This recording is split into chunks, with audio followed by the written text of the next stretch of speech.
Hello, hello, hello. Hey guys, welcome back to Critical African Thinkers. How is everyone doing? Remember, this is a place where we examine everything under the microscope of logic to ascertain what is most factual and logically consistent. So, welcome to today's show, and the title of today's show is Right Wing Twitter is Doing a Lot of Damage to the Conservative Movement, right?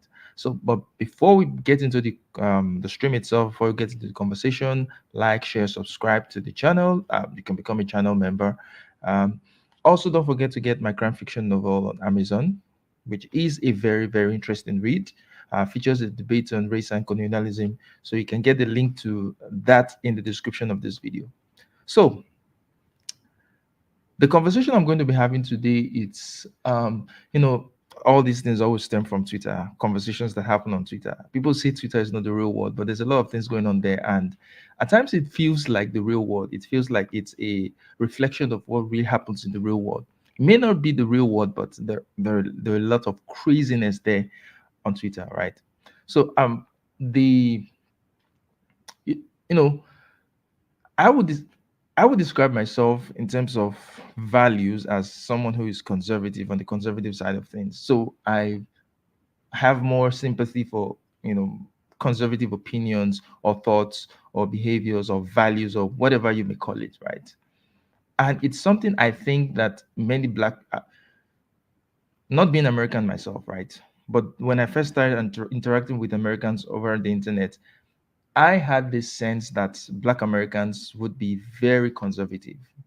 I believed that they would value family, they would value discipline, they would value religion, and so many of the other things that you can see in the conservative movement, right? But then it struck me as very odd that many African Americans politically were l- progressive or liberal, right? So they voted the Democratic Party overwhelmingly. And I kept wondering why is this happening? Why are people who you would say are socially conservative, but they're politically progressive? What's the issue? What's going on here? Right. And even taking into consideration the fact that Lincoln, who freed the slaves, was a Republican, was a conservative. So it does not make any sense that black people would gravitate towards the Democratic Party. So in a way, it felt like probably black people were not thinking through these things, that they were not making the right political decisions, that they were just going off their feelings, right?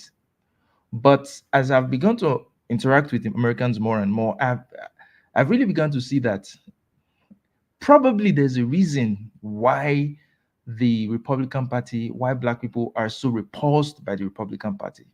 There's somewhat of a reason why they're repulsed by the Republican Party.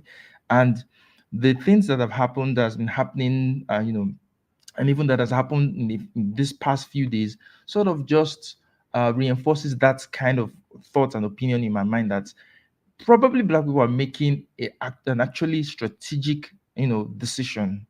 They are making a strategic political decision in not voting for the Republican Party. That there's something about the Republican Party that just repulses them.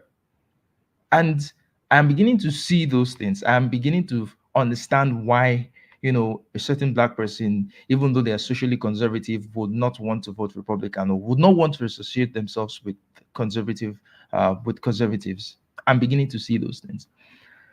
And I'm going to highlight it with two things that happened recently. One was there was a female cop who, handcuffed a black man who was changing his tires and then decided to tase him even when he was no threat to her, right? Now, that wasn't the issue. That wasn't even what, got me thinking that, okay, what the hell is going on here? Because, people can abuse power, cops can abuse their power and all that. But you got to see these right wing accounts on Twitter. Let me just, maybe I should just play the video so you guys can get a sense of what I'm talking about, right?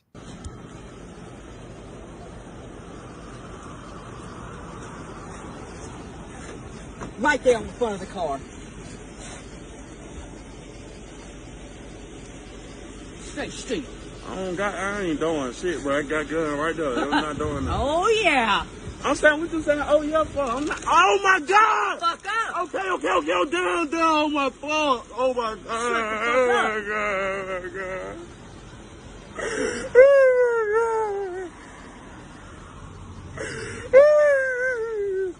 You want it again? No, man. Shut the fuck up. You was big and bad. Shut your bitch ass up. Now, anybody who sees that it would be repulsed by the behavior of this cop, right? Anybody who sees that will say that she's abusing her power. That's abuse of power. This person, you've already gotten this person into quote unquote custody. They're not resisting. They're handcuffed, right? But then she proceeds to tase him. She proceeds to tase him anyway. And from information that has come up, this guy wasn't committing a crime. He was changing his tires with his brother, and this cop pulled over and started questioning him, asking for his ID and all that, right? And he was like, am I under arrest? I'm not going to provide you with any ID. And then she tased him. He fell down. And before he could get up, she had already cuffed him. He had a gun with him, but it was a gun that he had legally. It wasn't illegal. So it wasn't illegal for him to have a gun. He wasn't committing a crime. So everything she did there was wrong. Everything she did there was wrong. And then he was charged, according to the charge sheet. He was charged with resisting arrest. He was charged with, a possession of fentanyl and some other bullshit charges, which turned out to be, false. And one of the things that was able to at least exonerate this guy was because his brother had to record the whole interaction. That's why. So what would have happened in the case where there were no cameras around and it was just the word of this young man against that of the policewoman? He'd probably be in jail for a crime he did not commit. But that's aside.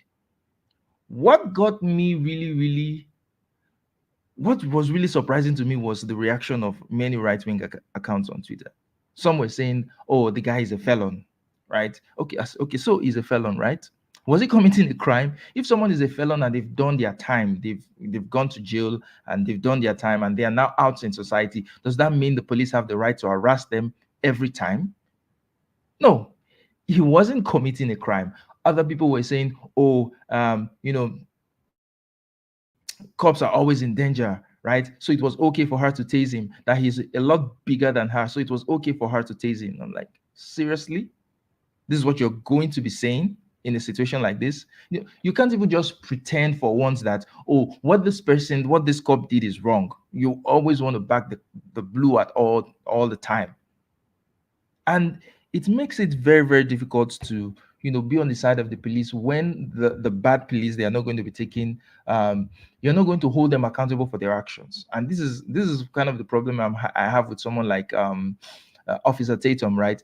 Who the police does nothing wrong in his eyes. Everything the police does is correct. He's going to find a way to sort of rationalize it. But anyhow, somehow they related this again to black criminality, and I was like, really? This woman obviously violated this man's rights. He had the right to own a weapon. He wasn't committing a crime. He was compliant, and then she tased him. And people have the nerve to say that, people have the nerve to start throwing around, racial crime statistics. Doesn't make any sense to me. So that's the first part of this, that's the first part of this conversation. The second part of the conversation has to do with what happened with the Ivy League presidents who were questioned. I think they were questioned in Congress or something, right? About anti-Semitism and whether it violates their principle of harassment. Many of you have seen that interaction, but if you haven't seen it, let me just play it so you can see. Ms. McGill, at Penn, does calling for the genocide of Jews violate Penn's rules or code of conduct? Yes or no? If the speech turns into conduct, it can be harassment, yes. I am asking, specifically calling for the genocide of Jews, does that constitute bullying or harassment? If it is directed and severe or pervasive, it is harassment. So the answer is yes. It is a context-dependent decision, Congresswoman. It's a context-dependent decision. That's your testimony today. Calling for the genocide of Jews is depending upon the context. That is not bullying or harassment. This is the easiest question to answer yes, Ms. McGill. So is your If it- testimony if that it- you will not answer yes? If it if the Yes speech or no? becomes, if the speech becomes conduct, it can be harassment, yes. Conduct meaning committing the act of genocide? The speech is not harassment? This is unacceptable, Ms. McGill. I'm going to give you one more opportunity for the world to see your answer. Does calling for the genocide of Jews violate Penn's code of conduct when it comes to bullying and harassment? Yes or no? It can be harassment. The answer is yes. And Dr. Gay, at Harvard, does calling for the genocide of Jews violate Harvard's rules of bullying and harassment? Yes or no? It can be, depending on the context. What's the context? Targeted as an individual, targeted at an individual. It's Severe, targeted at pervasive. Jewish students, Jewish individuals. Do you understand your testimony is dehumanizing them? Do you understand that dehumanization is part of anti-Semitism? All right, so I think we get the basic gist of what was going on there. But before I go into that, that interaction itself, there were some other things that I failed to mention in my previous analysis of, the police case, right? Now, right-wing people or conservative people, they like to quote Roland Fryer to show that, police statistics, police do not kill black people disproportionately. They don't kill black people any more than they kill white people, unarmed black people any more than they kill white people, which, yeah, the study showed that, which is true. But the other thing that they failed to mention is that the study also showed that black people were also much more likely to be harassed by the police. So they are more likely to be stopped by the police for no reason, just as we saw in the case of that young man. So when a black person is telling you that, okay, this is what I'm feeling, to just, wash away, to be so insensitive to their plight or to their sensibilities, right? To just say, oh, this person is playing the victim. Those are some of the kind of things that they would see and say, I don't want to associate with these people. I don't want to associate with this party, right? I don't want to associate with this movement because they keep minimizing the very real things that we're going through. It is very, very, very possible for you to acknowledge, multiple things can be true at the same time. It can be true that the police are not killing black people any more than they are killing white people. That can be true. But it can also be true that the police subject black people to much more harassment. And acknowledging that doesn't mean that the person is playing the victim. But that's what we see in right-wing circles, right? That's what we see in right-wing circles. And anyway, back to the interaction between that we just saw, right? After that interaction, immediately that interaction came out on Twitter, I started hearing things like, in fact, where's my phone? Okay. So there's an account on Twitter called the National Conservative, who went straight to, oh, this is what happens when a less qualified black person is given a position instead of a more qualified white person. So immediately it went to affirmative action, and all these conservative accounts, all these right-wing accounts started calling into question the qualification of Claudine Gay. Remember, there were 3 women who, gave that answer, that icky answer to that question. There were 3 women, 2 white, 1 black. None of the other 2 were accused of not being qualified for their position. But the black woman was. She was accused of being an affirmative action hire.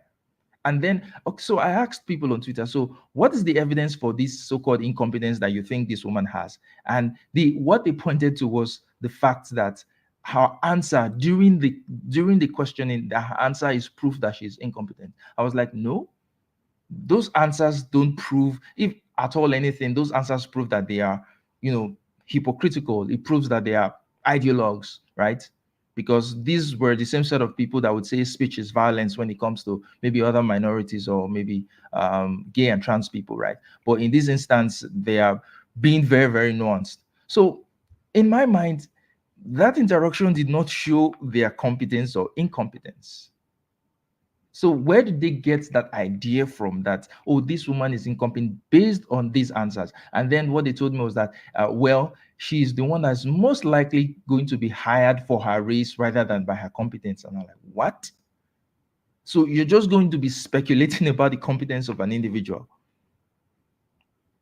just based off the color of the person's skin, just based off their race. You're going to be speculating based off their race that this person is incompetent because they are likely going to be affirmative action hires. Now let's even talk about affirmative action. What is affirmative? Is affirmative action, is it synonymous with incompetence? Does it mean that everybody who gets into a position by affirmative action, that person is incompetent? That's not my understanding.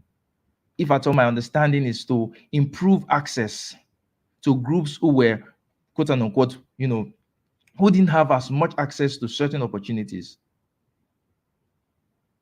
Affirmative action is supposed to, okay, it's like you getting a job. It's supposed to be a way to open up you to the interview, right? And then, okay, your interview, whether you get the job or whether you even continue in the job is going to be based on your competence. So one of the guys on Twitter, he continued. So I asked him, so which company do you think is having these DEI policies and affirmative action and all that in the hiring and all that? So he said his own company, he was quoting his company, that his company was applying DEI principles in hiring, that the company wants a certain percentage of minorities and all that. I said, okay, good and fine. So in these positions, are they hiring incompetent people? You know what he said? He said when his company wanted to hire for a certain position, he said the company looked at the CV of all the qualified people they could find and sent an interview invite to them. I said, seriously? So your company had the sense to look for qualified Black people? No, I thought your company was just going to throw it out to any Black person they see, competent or not, because they want to fill that position with a Black person. By his own admission, I don't know whether it was a slip because he stopped engaging after that, after I called that out. I don't know whether it was a slip. So by his own admission, his company who was doing DEI, who was doing affirmative action, if they wanted to hire a Black person for a certain position, they looked for qualified Black people. They didn't just go and pick any random person. Do you think companies are stupid? Do you think there are companies that want to diversify their workforce that they are stupid? That they're just going to pick an incompetent person for a position? People see affirmative action and say, oh, it's a bad thing. But is it really? If you go back far enough before the civil rights and all that, I would call the pre-civil rights era I would call it an affirmative action era for white people, especially white males, right? Because they were the ones who could get certain positions and certain jobs. It was from that pool that, employment was made from. Women were discriminated against, Blacks, Jews, all the minorities were discriminated against in terms of, job opportunities and so many other things. So wasn't that time an affirmative action for white males? Wasn't it affirmative? In fact, let me show this letter, of this Black guy who applied to a medical school in I think in an Emory Medical School, and this was the letter he got. I hope you've seen it. Yeah, you've seen it. This was the letter he got, right? This is Emory University, August 5th, 1959. So this is it. It said, Dear Mr. Hood, acknowledgement is made of your letter of July 30th, enclosing your application for admission to our School of Medicine. I am sorry, I must write to you that we are not authorized to consider for admission a member of the Negro race. I regret we cannot help you. Yours truly. So in this instance, who are the people who are going to have the opportunity? Who are the people who are going to have the opportunity to go to medical school in that era where Black people were not even allowed to go to medical school? Who were the people? White people, specifically white males. So is that not sort of an affirmative action for white people? Were those areas where was it open to everybody? Was it open to everybody? Was it merit based? And we're going to talk. We're going to get to merit later on. You know, people like saying, "Oh, America is a meritocracy," or there's such a thing as meritocracy. Yeah, but we're going to get into that part. But you can clearly see that in this case, in that case specifically, all those while when other peoples were discriminated against, it was essentially, but nobody ever questioned the competence of white people then, who had all the opportunities. Nobody questioned their competence. And then you ask yourself, so there is no affirmative action for white people today, but are there no incompetent white people in workforces today? How are they hired? Why are they hired? How does it ever occur that an incompetent white person is hired if there is no affirmative action for white people? Talking about access to opportunities, there was something that I think Stuart, what's his name? I'll just play the video. I think is this John Stewart. I talked about internships. You know, when people talk about opportunities, equality of opportunity, that's another myth as well. You know, Peterson likes to, really talk about equality of opportunity. It's literally not possible for people to have equality of opportunities. Some people would have vastly more opportunities than other people. Even the so-called Ivy Leagues school, people who go to Ivy League schools, it opens them up to better opportunities than people who go to other schools. How is that a meritocracy? Except you mean to say that those who go to Ivy schools, they are objectively better than everyone else, which is not true. It is not possible that everyone who graduates from, say, Harvard is better than everyone who graduates from some other school, is more competent than someone who graduates from some other school. So if the person who graduates from Harvard is getting more opportunities than someone from another school who might be at the same competency level or even better, is that a meritocracy? Or have we forgotten the fact that connections actually get people into certain places? Now, just what is going to explain how it is possible for benign systemic issues to just cause discrimination against certain groups, right? He's going to use the example of paid internships and unpaid internships to make his point. Let me just play it and then we can take it from there. So television, even 10 years ago, was not, even if you look around now and you go like, oh, that's a pretty diverse workplace. 10 years ago, not even close to this. And a lot of it was, you didn't realize the internships weren't paid.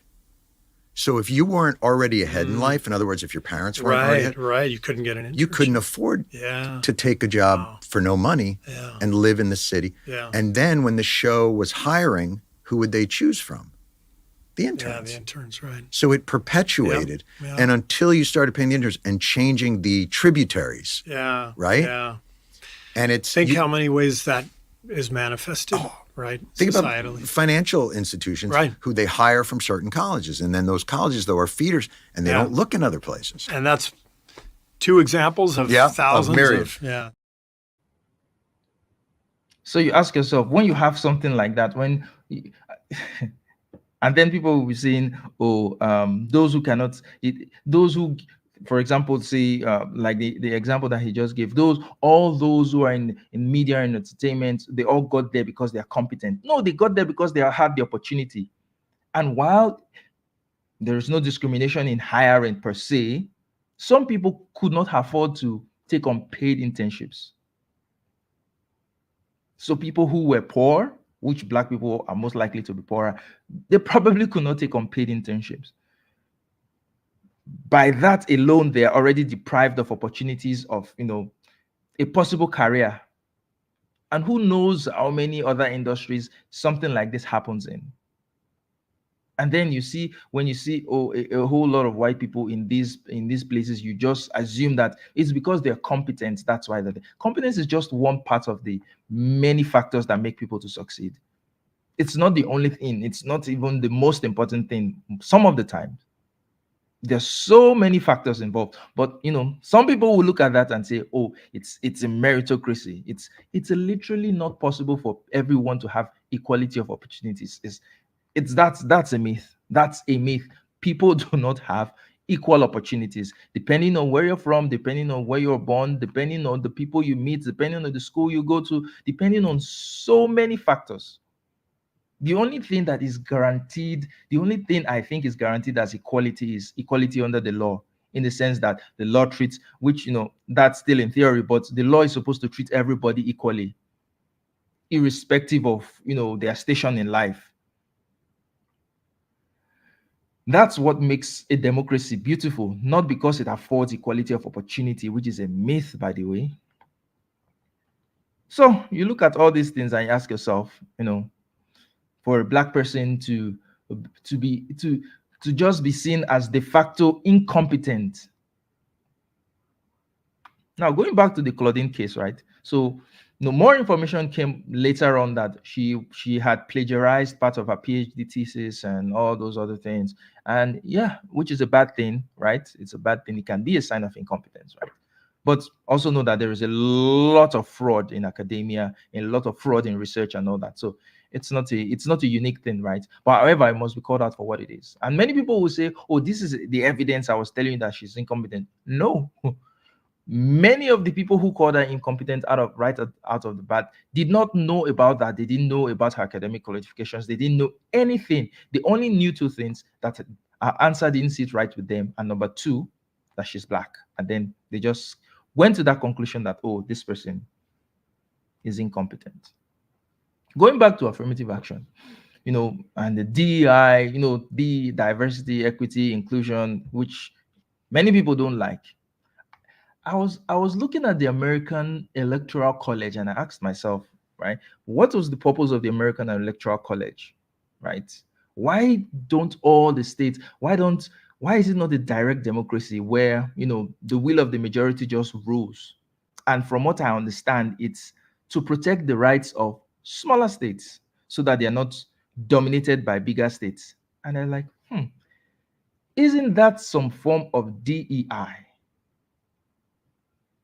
Isn't that some form of DEI? Because you are taking into consideration the fact that these smaller states may be marginalized due to no fault of theirs, because of their population size, because of so many other factors.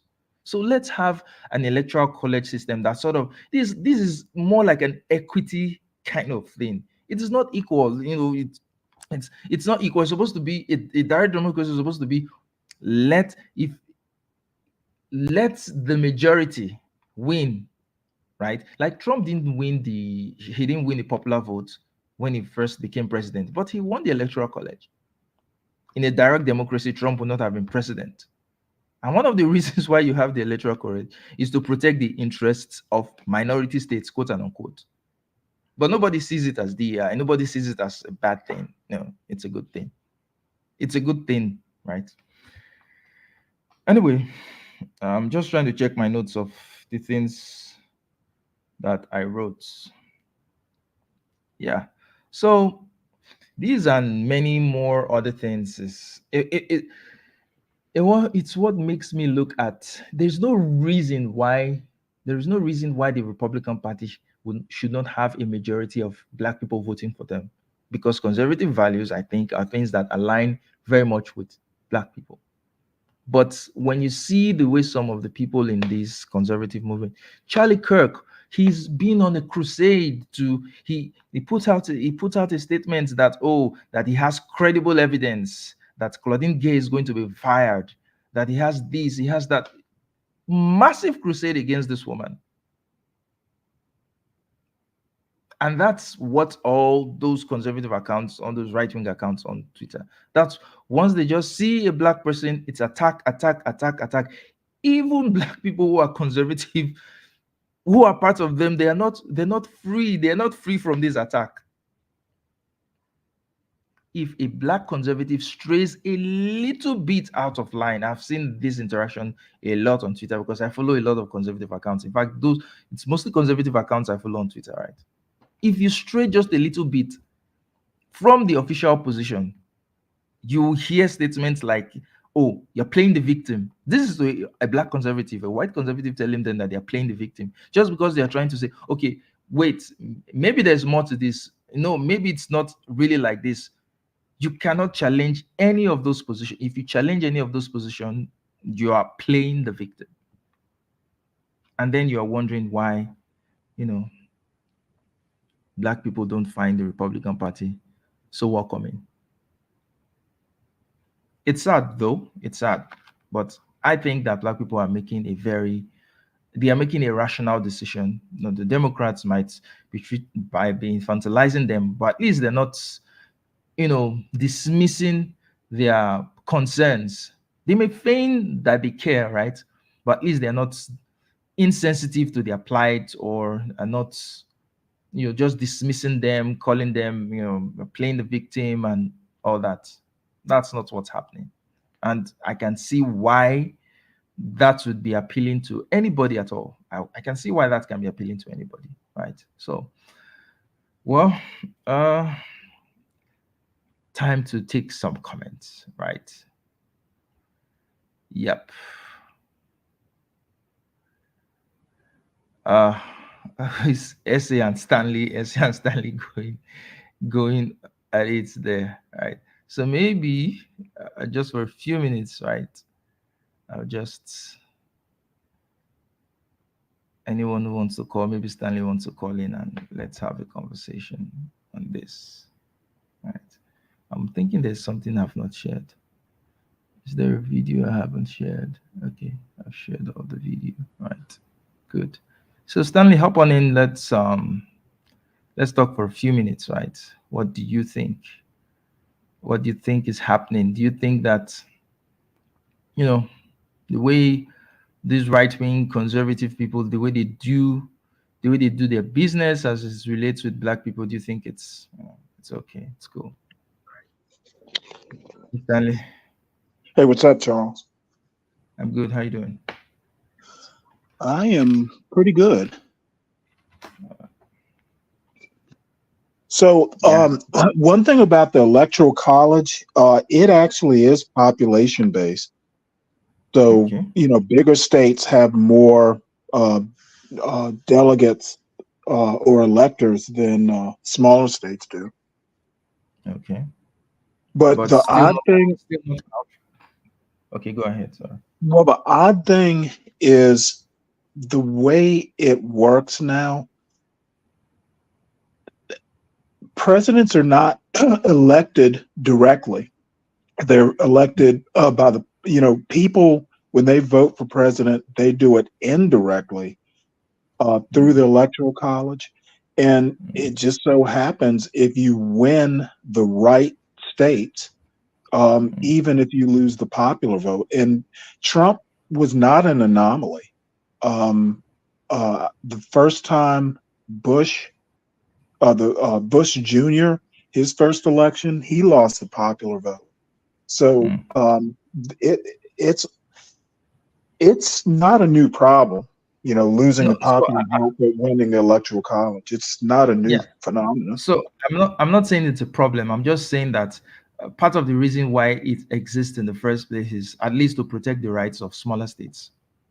Correct or no? No, actually, you're thinking of the Senate, where everyone gets 2 senators, So what was the purpose of the electoral regardless of college? size or population. What was the purpose of the electoral college? Uh, Basically, to prevent direct democracy. What was the issue with direct democracy? Mob rule. The founders, and I'm not exaggerating. You can go back to Madison's notes because it came up in the Constitutional Convention, 1787. They did not want direct democracy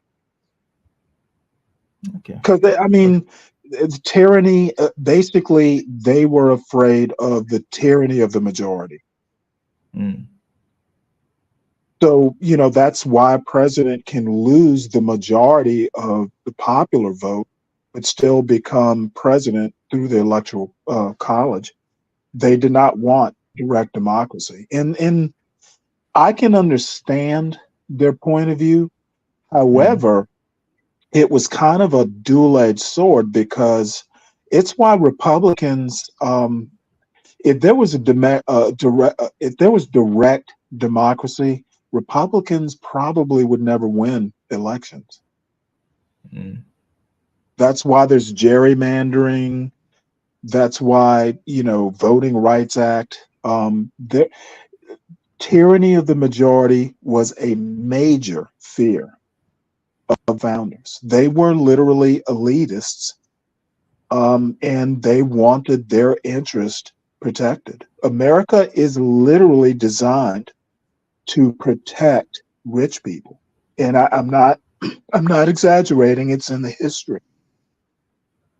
mm. All right, cool. So, what's your comments on the other points that I raised? It's funny. Um, these college presidents, they're not politicians. They showed a particular weakness, and they're not politicians because a Mm, politician would have danced around it. They're right. You can make anti-Semitic comments and bully people. There's free speech. mm, It's when you act on it or your speech actually hurts other people.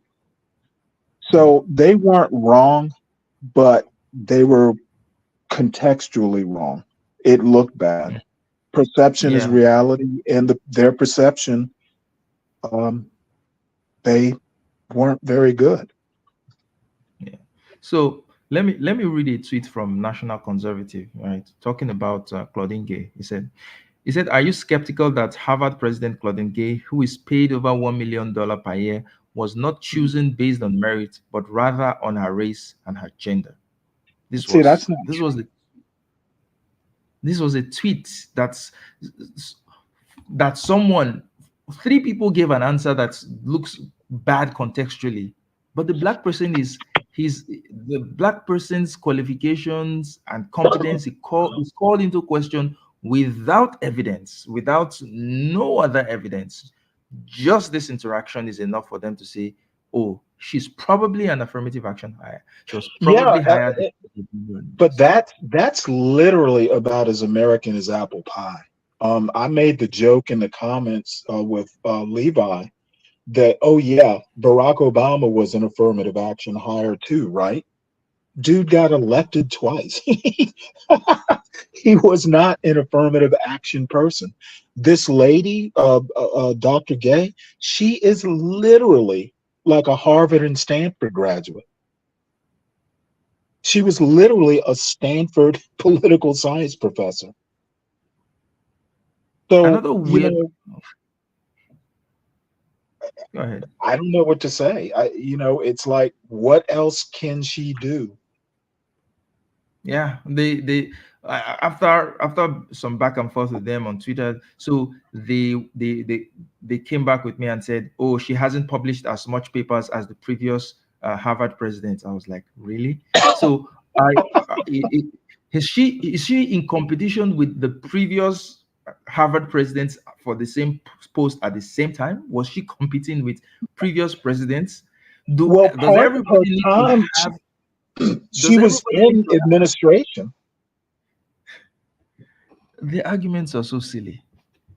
Well, So but they're not silly to the person making the argument. And I'll give you an example, and it's a weird example. Years mm, ago, like 40 years ago in college, I took a creative writing course. I got an mm, A minus in the class, and I wrote half as much as the other students. That's why I got the minus. But what mm, I wrote was good. mm. So yeah, I didn't get an A plus. I got an A minus, but it's still an A. Yeah. So this lady, she is literally like a Stanford PhD. Um, Mm. so what if she didn't write as many papers? So another conservative account, Bo Wingard says, the problem is precisely that progressives zealously promote affirmative action whose function is to privilege less qualified black people over That is more not true. qualified white people. Recognizing this is not racist, it is rational. Those who dislike it should end affirmative action. Well, affirmative act. Let me put it to you this way, Charles. Affirmative action ended about 6 months ago. The Supreme Court struck it down. So now, what's the excuse? Well, they would say it's this is the vestiges or the carryover for when affirmative action was, was Yeah, the thing. sure. They don't have affirmative action to blame, so now they're going to make up stuff. Everything is just so everything is, is speculative. Okay, let me give you another example of what they were saying on Twitter was, oh, that black doctors are incompetent. So because they are affirmative action, black doctors, they don't score as high as white doctors. They just let them pass the medical exam for diversity points, so people don't want to see black doctors. I'm like, what? Someone was asking me, oh, what's the test score of the doctor, of the black doctor compared to the white doctor? I'm like, what? Okay, so I Well, don't know about American the medical system on how they, but I know from my country, right? In medicine and in pharmacy, it's not so much grades as either you pass or you fail. So you right, have to take medical exams, certification exams. It's not a grading system. You pass or you fail. There is a minimum competency level you need to have to become a doctor. You right, don't have it, you don't have it. It's you're right, not going to be considered because of you have it or you don't have it. You can either fix an IV line or you cannot, right? You can either operate a machine, a medical device, or you cannot, right? right, So every doctor, every doctor of any color or in any skin has to meet those minimum requirements. They're going to be sitting before a board who is going to question them. They are going to write tests, they're going to give oral, they're going to take oral exams, and it's a pass or a fail. So right. where does this idea come from that, oh, the black doctor, their test scores is much lower than? It's Well, crazy. it's kind of a self-defeating argument. And Amy Wax, you know who she is. Yeah. She made the comment that she's never known of a black student to graduate, Penn Law School. Now, Penn, University of Pennsylvania is an Ivy League school. Um, Getting in to an Ivy League law school is not easy.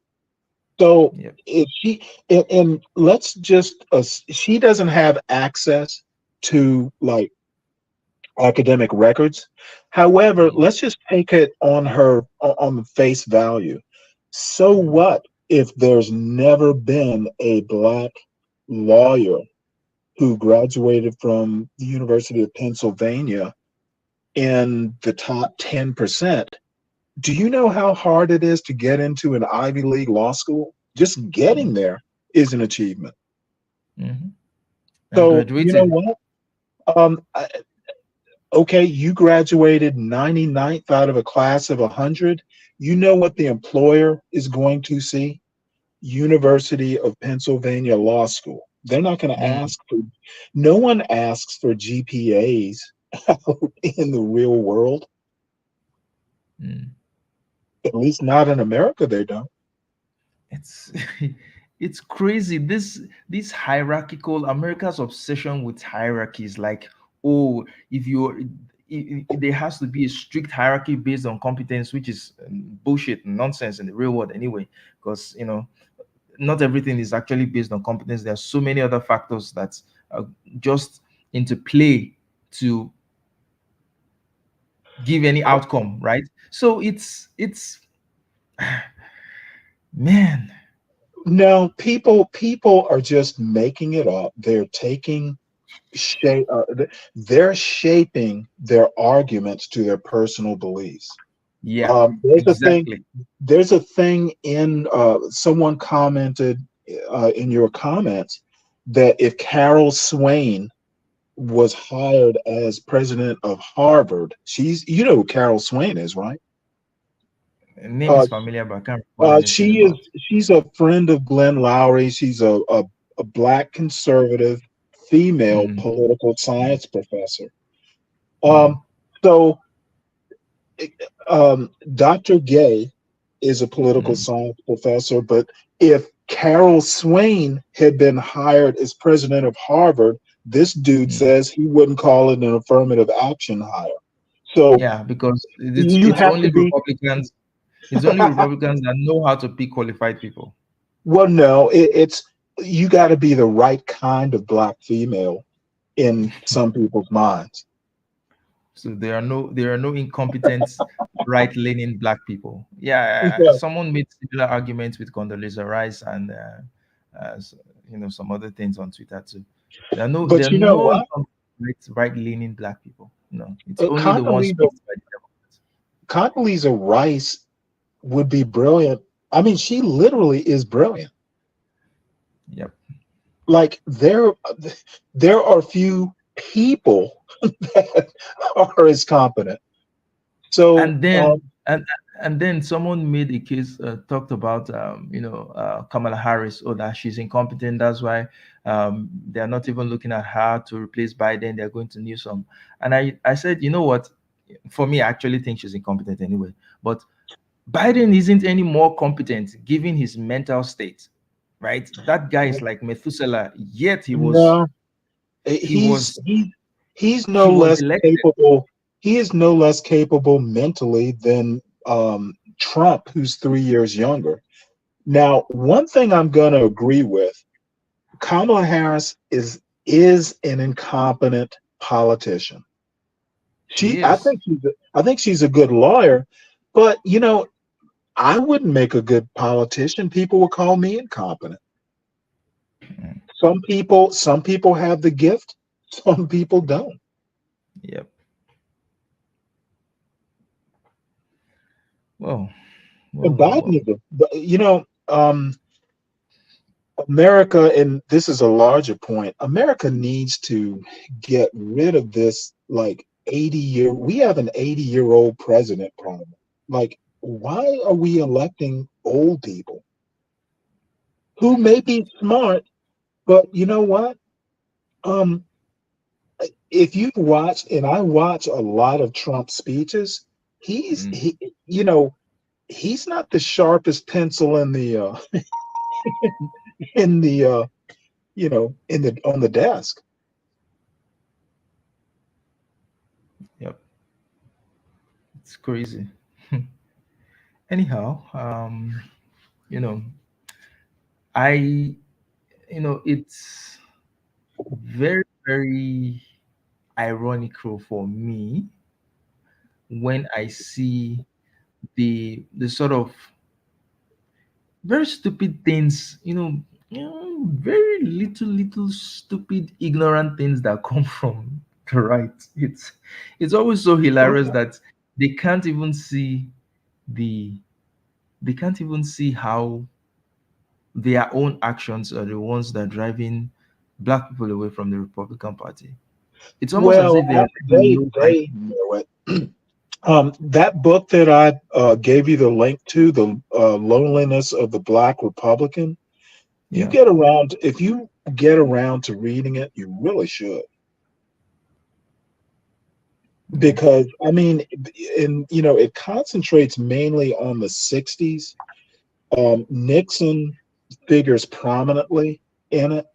There were Black Republicans who were dyed in the wool Republicans who Black Republicans have been warning the Republican establishment for like 50, almost 60 years.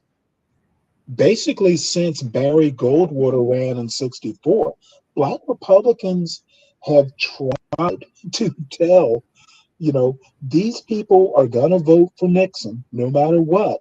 But they're saying, hey, President Nixon, if you want more Black voters, you need to not do the Southern strategy, for instance.